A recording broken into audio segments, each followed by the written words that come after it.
नमस्कार। आशा है कि आप सब लोग अच्छे होंगे।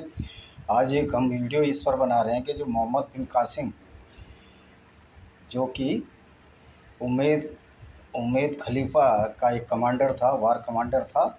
और यहाँ पर सिंध पर उसने अटैक किया और उसने क्या क्या कुकर्म किए और किस तरह उसका फिर बुरी तरह अंत भी हुआ। तो उसने ये उम्मेद खलीफा ने ये एक आरोप लगाया है कि जो सिंध में जो जहाज़ जाते हैं अरबों के, उनको डाकू जो है, पायरेट्स, समुद्री डाकू लूट लिया करते हैं। तो ऐसा कोई एक बात बताइए, जो भारत का ये जो सिंध या पंजाब प्रांत था, ये तो अरब के मुकाबले बहुत ही समृद्ध प्रांत था। तो लूटने के लिए ये सिंध वाले जाएंगे या अरब वाले बार बार यहाँ लूटने के लिए आते रहे? ईरान और इराक़ से नादिर शाह जैसे लोग भी आए, अहमद शाह अब्दाली जैसे लोग आए और तैमूर लंग जैसे लोग आए। तो ये सब लुटेरे हैं, लेकिन इतिहास को ऐसा डिस्टॉर्टेड किया गया, इंडियन हिस्ट्री को ऐसा लगता है कि सारा दोष हिंदुओं का है। जबकि हिंदू और जो सनातन वैदिक आर्य लोग हैं, वो इस तरह का, इसमें कोई कॉन्सेप्ट नहीं है, कोई रिटन डॉक्यूमेंट नहीं है कि हम दूसरों को मारें। जब इसने अटैक किया राजा दाहिर की को, जो कि युद्ध में मारा गया, और उसमें बहुत सारे हमारे गद्दार रहे, जो लोग उनसे मिल गए और जो कन्वर्टेड मुस्लिम हो गए, जिनमें बहुत सारी जातियाँ थीं। ये सब बात अगले वीडियो में बताएंगे कौन कौन सी जातियाँ थीं। और वो बड़ी बहादुर जातियाँ मानी जाती हैं हिंदुस्तान में, लेकिन वो इस्लाम की तलवार से वो डर गए और वो जो है मुस्लिम में कन्वर्ट हो गए। उन लोगों ने मोहम्मद बिन कासिम का 712 ईस्वी में साथ दिया। तो जब ये राजा दाहिर युद्ध में मारा गया और उसकी पत्नी और उसकी 2 बेटियों को वहाँ पर भेज दिया गया उम्मेद खलीफा के पास। तो देखिए ये किस तरह के खलीफा हैं, मुस्लिम इस्लाम का खलीफा, जो कि एक कमांडर को सिर्फ इसलिए भेजता है कि औरतों को ले आओ यहाँ, इंस्लेव्ड कर दो। और उसने बाकायदा एक ख़त भी लिखा था कि काफिरों के सारे मंदिर तोड़ो। और जो सबसे पहला जो मंदिर, हिंदू मंदिर तोड़ा गया मोहम्मद बिन कासिम ने, वो देवल का तोड़ा गया। देवल जिसको आजकल कराची कहते हैं, जहाँ की हमारे मियाँ दाद रहते हैं, जो ये बोलते हैं कि हिंदू एक कमज़ोर कौम है ऑन टीवी पे, इनको मारो। उन बेचारे को ये नहीं पता कि उनके माँ बाप, उनके पुरखे कितने कमज़ोर थे, जो 7 या 8 या 10 पीढ़ी से पहले जब इस्लाम की तलवार आई, उनके पुरखों की गर्दन आई, तो इन्होंने इस्लाम कबूल कर लिया। और ये जावेद मियांदाद आज हिंदुओं को धमका रहा है। पहले मियांदाद जी को अपनी हिस्ट्री पढ़ लेना चाहिए।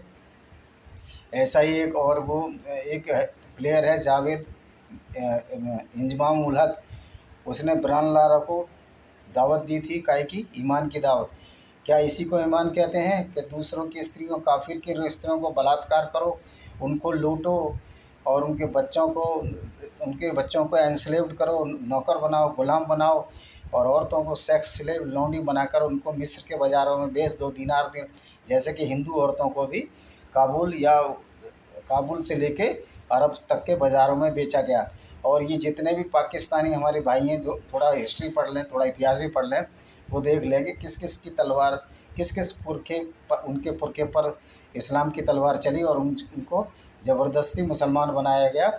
और ये आज इनको समझ में आ जाना चाहिए कि ये इतने बेगैरत लोग हैं, बेमन लोग। अगर ये हिंदुओं को गाली देते हैं, तो ये अपने पुरखों को भी साथ में गाली दे रहे हैं। तो इस जाहिल कौम से हम क्या आशा रख सकते हैं, जो इतने जाहिल हैं, जो अपने पुरखों की भी इज़्ज़त नहीं कर सकते, वो दूसरे लोगों की क्या इज़्ज़त करेंगे? यद्यपि उनके पुरखे और हिंदुओं के पुरखे एक ही हैं, और लेकिन इनको इस्लाम की ऐसी घुट्टी पढ़ाई गई, जिसमें कि दूसरों को मारना, कत्ल करना एक जायज़ काम है, और उनके मंदिरों को तोड़ना फायर। ये मोहम्मद बिन कासिम ने के कमांड मोहम्मद के कासिम के उम्मेद खलीफा ने भी लिखा कि ये जो मंदिर हैं, चर्च हैं, और ये सब एक जैसे हैं, इनको तोड़ डालो।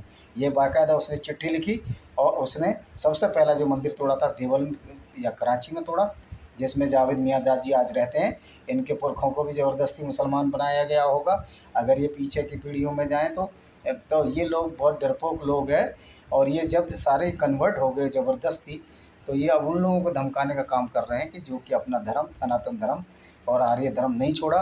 तो ये डरपोक लोगों की धमकी में हमको नहीं आना चाहिए, लेकिन और इस्लाम की सच्चाई बताना चाहिए।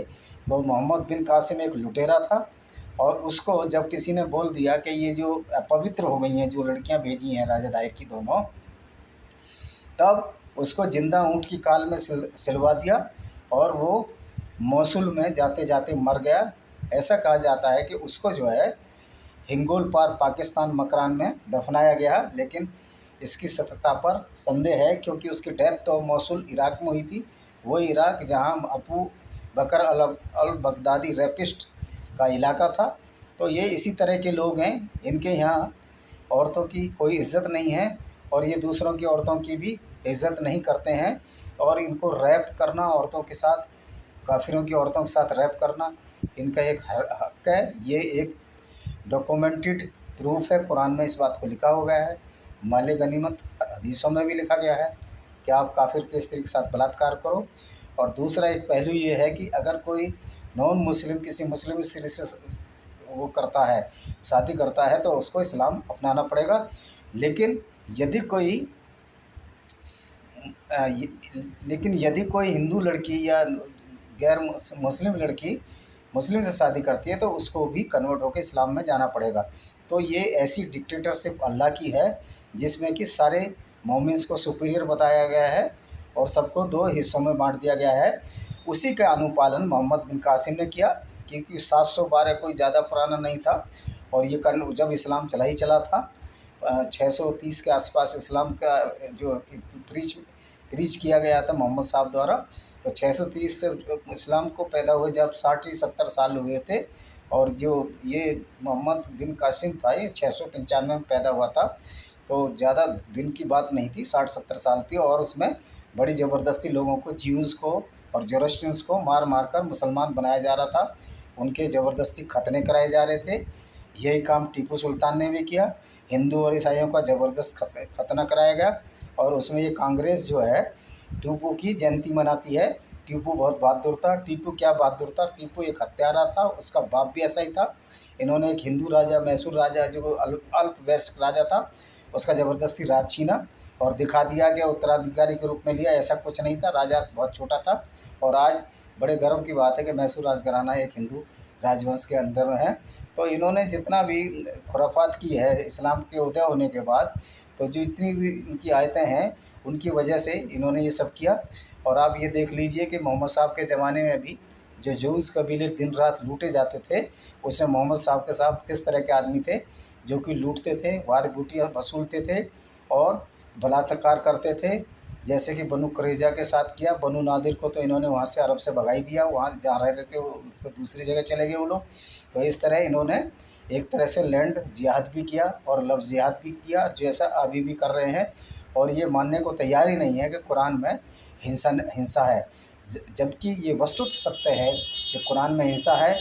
इसी के फलस्वरूप मोहम्मद बिन कासिम ने यहाँ की औरतों को बेइज्जत करके वहाँ अरब ले गया और वहाँ उनको बेचा। और जावेद मियांदाद और इजमाउल हक जैसे कि पुरखों को ज़बरदस्ती तलवार के दम पर मुसलमान बनाया गया। और ये आज ईमान की दावत देने चले हैं, कोई धमकी दे रहा है हिंदुओं को, जैसे जावेद मियांदाद दी, ये कमज़ोर कौम है। अरे कमज़ोर कौम तुम हो जो तुम अपना धर्म परिवर्तन करे। तो ये पाकिस्तानी लोग जाहिल है, ये समझेंगे नहीं कि 99% इनके पूर्वज हिंदू थे और ये हिंदुओं को ही गाली दे रहे हैं। तो इससे ज़्यादा कमअक्ली की बात क्या हो सकती है। इनका आईक्यू लेवल ज़रूर चेक करना चाहिए कि इस्लाम ग्रहण करने के बाद इनका आईक्यू लेवल इतना कम क्यों हो गया।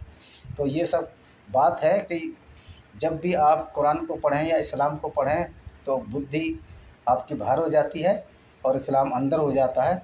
और इस चीज़ को सारे मुस्लिम ब्रदरन भी अब समझने लगे हैं। और साइंस तो बिल्कुल कुरान की उल्टी है, माशाअल्लाह है। ऐसी साइंस पढ़ के ये बच्चे भी, मुस्लिम बच्चे भी कंफ्यूज हो रहे हैं। मदरसे में कुछ पढ़ाया जा रहा है और साइंस में कुछ और पढ़ाया जा रहा है। तो मैं तो ये कहता हूँ अगर मुल्ले इतने ही प्रभावशाली हैं तो बच्चों को कहें कि एग्ज़ाम में वही लिखा है जो हम साइंस पढ़ा रहे हैं कि पृथ्वी घूमती नहीं है। तो ये 0 बटा अंडा इनको मिल जाएगा। और इसीलिए वजह है कि बहुत सारे मुस्लिम वैज्ञानिक नहीं हो पा रहे हैं। और अब्दुल कदीर भी सच्चा मुसलमान नहीं है, क्योंकि उसने कुरान की साइंस को माना ही नहीं। अपनी साइंस से न्यूक्लियर वेपन तैयार किया कि कुरान की साइंस में तो पृथ्वी घूम ही नहीं रही है, लेकिन अब्दुल कादिर कहता है कि पृथ्वी घूम रही है।